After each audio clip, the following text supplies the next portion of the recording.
Raymond, dans ton livre, tu adresses un mot à ta fille Marianne. Oui. Si tu me permets, je vais tenter Vas-y. de le lire. Je dédie ce livre à Marianne, ma princesse partie trop tôt. De là-haut, tu continues à m'inspirer, à donner le meilleur de moi-même. Je sais maintenant que du ciel, il y a au moins un ange qui connaît mon nom. Sincèrement, je l'ai lu hier soir, j'avais les yeux pleins d'eau. J'espérais avoir la force de te le relire aujourd'hui. Mais Raymond, je me demandais, pour tous les parents qui nous écoutent aujourd'hui, comment fait-on pour transformer un moment comme celui-ci en un message beaucoup plus grand?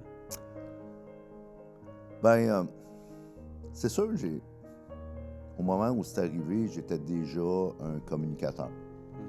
Je gagnais déjà ma vie, pas aussi bien qu'aujourd'hui, là, mais tu sais, j'étais déjà là, dans ma business, si on veut. Là. Alors, quand le drame est arrivé, ben, j'ai réalisé un paquet d'affaires. Là. Oui.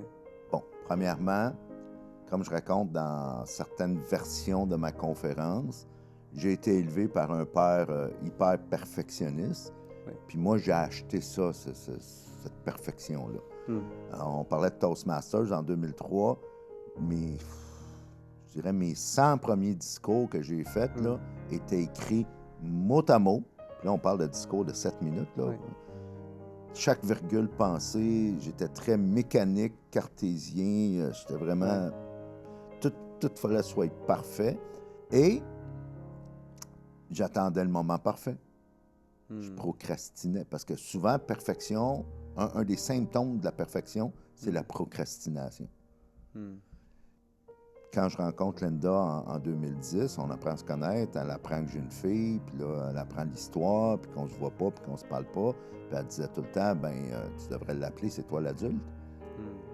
Et j'avais comme pas le choix, c'était comme un no-brainer là, d'y donner raison.